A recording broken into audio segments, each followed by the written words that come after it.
Hey fam, what's up? This is Robert Anton here, robertantonnyc with your No Frills American Idol commentary. Okay, so this is the top 11 singing for you. They did Motown. They went to Motown, one of my favorite genres, and probably the biggest genre that I get asked to sing besides contemporary now when I do gigs. And so I am very familiar with this, and so I want to talk a little bit to you, tell you what happened. All right, are you with me? Are you with me? Okay, we started out the show with Casey Abrams. He did "Heard It Through the Grapevine" by Smokey Robinson, and let me tell you, I thought that he did a pretty good job. He was solid in his chest voice, but as he started getting into the higher notes, it was a little rough for him. He wasn't quite getting there. I think he was trying to hit it full voice instead of giving it a little finesse and trying to do a little falsetto or even trying to place it in his head voice. It just didn't quite work out, but in talking about getting into the song and trying to harness the energy and not overdo it, maybe pulling back a little bit and being a little more controlled, I think he pretty much accomplished that. The only problem with singers, and I do the same thing sometimes, is sometimes we feel like we aren't working hard enough if we're laying back in the cut and just kind of giving it that tempo and everything. A lot of times we feel like we aren't working hard enough. We really want to sing down the house and give you everything we've got. And a lot of times it's not all about that. A lot of times if you pull it back a little bit and you up the intensity, but bring down like some of the, let's say, the screaminess or the uncontrolledness, then it actually comes off as a better, more powerful performance. And I think he kind of achieved that. Like I said, it was pretty decent except for the little high note problems he had. Thia Megia, she did Heatwave by Martha and the Vandellas, right? And they've been asking for an up-tempo song and all that good stuff, so she finally gave it to him. And you know what, from the first note, I was like, wow, she sounds really good. I thought she did a good performance. It was good to see her let go a little bit and not just stand there and just sing something. I thought she did very well, except for she flubbed the lyrics at one point. But as far as being a professional, sometimes you forget the words and you just have to make something up along the way, So she just kind of sang something else, and then she was looking around kind of like, that's the only thing that gave it away, really. She was looking around kind of like she was a little lost and she was trying to figure it out. Then she figured it out and she finished strong.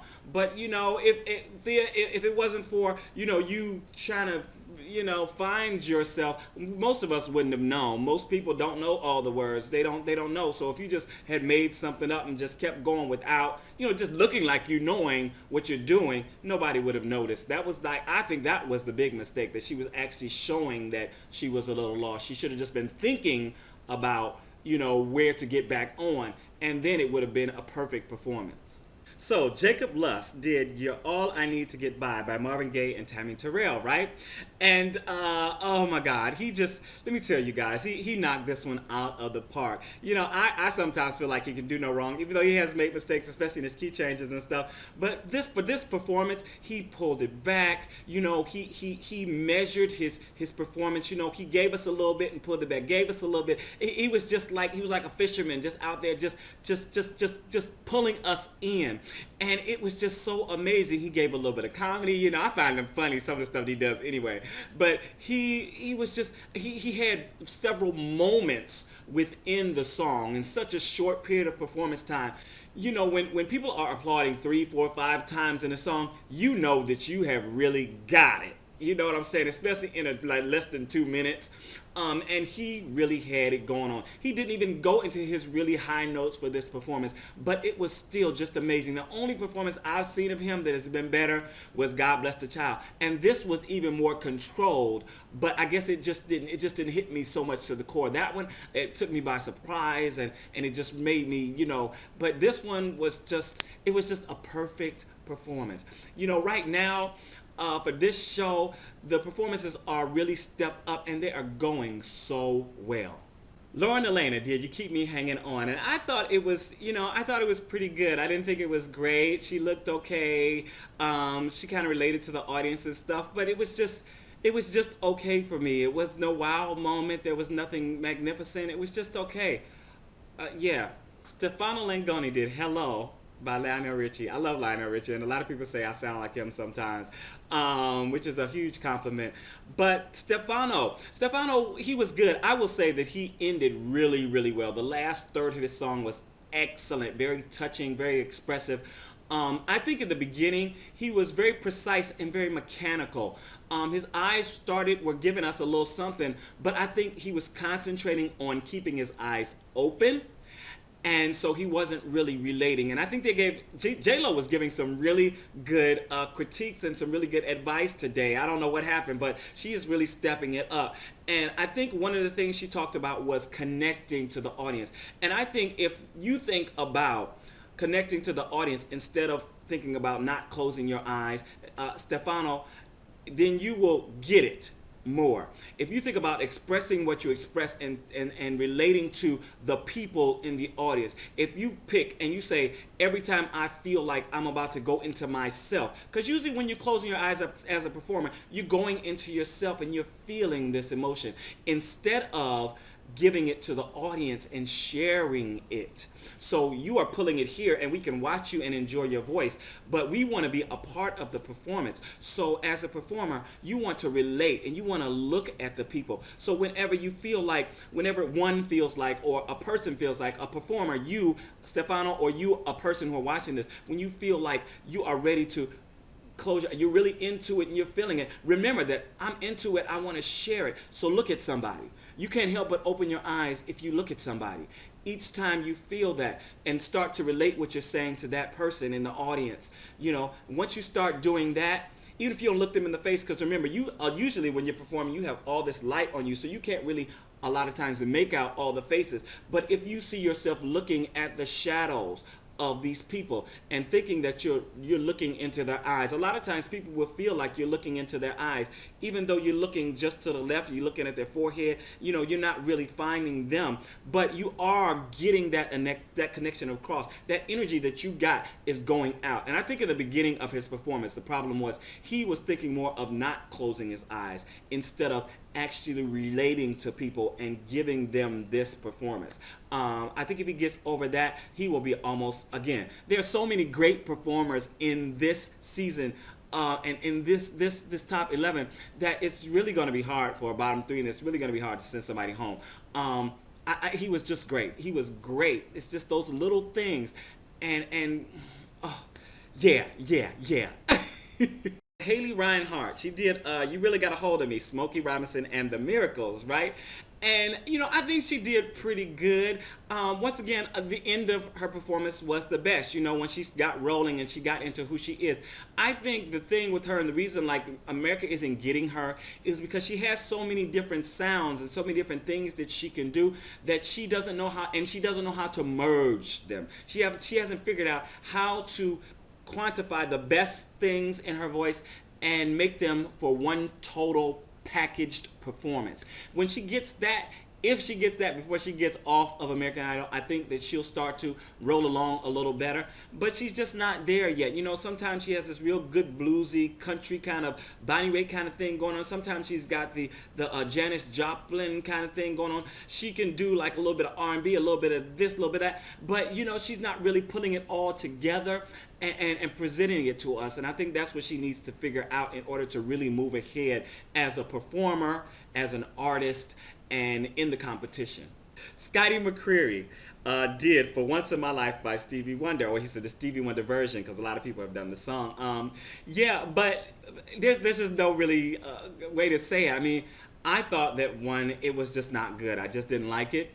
I thought it was very hokey, and it was very comedic. He came off very funny, and not as a good singer-performer. The judges were talking about, and they were praising him, and I understand why it's, again, a part of the spin. But he could have done a lot more, even with this song. He could have had a better song choice, but he could have done a lot more with this song. When they talk about his low note, yes, the low note is the good thing. As he goes higher and higher, it gets more uninteresting. It's really the low. It's really the one thing that really makes him stand out among anything else.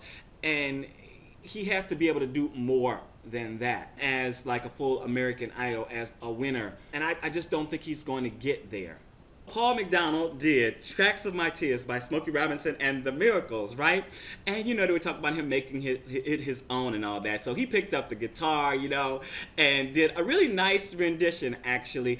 I'm glad that he picked up the guitar, one, because he sounds a lot better when he's not moving. He really does. It's just, when he's not dancing, it's less funny and it's more of actual performance, you know. Also, I liked it. I did like it. I didn't think it was great. I did think it was a good rendition. I thought he kind of made it his own. The background singers were loud, and they've been loud on a few people. I mean, it's supposed to be background people. It's supposed to be background. They're not supposed to be overpowering. So that, I think, is one of the mixer's faults. But besides that, I thought it was a decent performance. Naima Adedapo did Dancin in the Streets, Martha and the Vandellas. And let me tell you, she brought it. She brought the heat for me. You know, she was just wonderful. She was dead on. She's been having a little problem with her pitch, and for this, she was very good. I was listening, you know, trying to see if she was going off. And there's one or two, maybe 3 points where it seemed like she might, but the song is so fast that there's no time to really sit on the notes, so she had no problem with it. And that was good to see. She did the last little African dance, which naturally, yes, it is a little ethnic for America, I know, for American Idol. But let me tell you, she tore it up, singing, dancing. She added all the arrangement stuff, the drums and all that good stuff. I just think that it was wonderful, and I hope America gets it. Pia Toscano, she did All in Love is Fair, Stevie Wonder. Beautiful, beautiful song and a beautiful, masterful performance once again. Pia is quickly becoming a favorite, because she has the voice to begin with. She's beautiful. She's always dressed well. You know, she's always perfectly poised.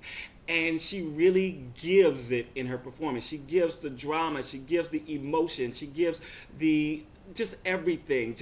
And she has all of this voice, and I think we have not even heard everything that she has, because in this performance, she started out very light. You could almost like not hear her, and she just built it and built it and built it, and then it kind of crested, and she brought it down a little bit, and then she started building it again.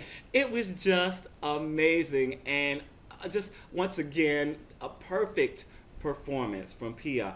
Now the judges want her to get to moving and stuff like that and really owning the stage, and I agree, because she is going to need, even as a diva ballad performer, she is going to need to be able to own the stage and to move and to go into each corner and touch every single person in the audience. And yeah, I'm looking forward to seeing that. I really am. So James Durbin, he did Livin for the City, Stevie Wonder. And you know, I think that he did a wonderful job. And I'll tell you why. He has this way of living in his mix that a lot of people can't really pull off. I mean, he has, throughout the performance, he was very much up in that area, in that mix, in that area, and it sounded really good. A lot of people can't pull it off because, you know, they tend to get a little too much nose, a little too much nasal in it, or, you know, it comes off, I don't know, it just doesn't come off well, but he had the perfect amount of something that he does. And I think from his mix on up, you know, through his head and all of that, he is really, really just great. You know, he needs to eventually start really building his chest voice a lot more, because I think that's where his weakness is, but not necessarily doing the competition. He needs to, while he's doing the competition, to actually pick songs that shows off that mix in that head voice, which he has been doing, or the arrangements have been actually pushing those things and staying more away from his chest voice. So that is a wonderful thing. I thought it was a really good performance. I thought he did wonderfully, and I want to know what you guys think now. So tell me what you thought. Who are your favorites tonight, and who did you think was not that good tonight? Now, don't tell me about all the different altogether. I want to hear about tonight's performances, because tonight I think everybody, or almost everybody, came out of their shell and really did their thing, you know. Anyway, and what do you think? What did you think? Who do you think is going home? Who do you think the bottom three is going to be? I want to know, because it's going to be interesting this week with everybody, most everybody doing so well. Also, if you are a singer, I have So You Want to Be a Singer series where I talk about this type of thing, about performances and how you can do things and try to give you ideas on how to become a personal, professional performer. If you are a fan, I am also a singer-songwriter. I have 4 CDs out on iTunes and CD Baby and all your major download sites. Go out, check out my originals playlist here on YouTube. If you like the music, go and pick it up. All right, I am out. American Idol is hot. Take it easy.